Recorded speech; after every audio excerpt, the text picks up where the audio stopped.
The Kansas legislature is set to vote on a final plan for the state's budget tonight.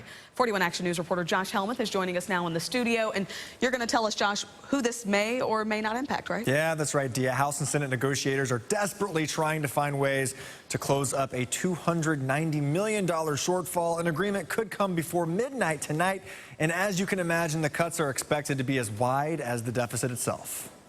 The Kansas legislature is still desperate to balance the state's budget through June of next year, trying to make up for an estimated $290 million.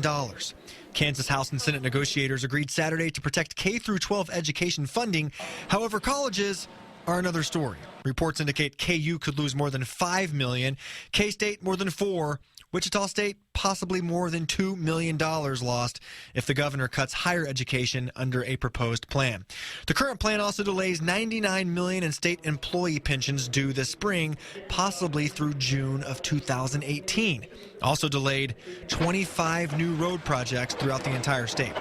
The State Center for Economic Growth says the best option is to reverse the governor's tax cuts from 2012. We've got to rectify that, because if we don't, we're going to have this very conversation year after year after year. Tax cuts this Overland Park business owner would be happy to pay back. I feel almost guilty not contributing to the tax base. But regardless of how this most recent budget shapes up, some still feel education is being properly funded. There's a big, I think, disconnect sometimes between public perception on what the state has put into education funding and what the reality actually is.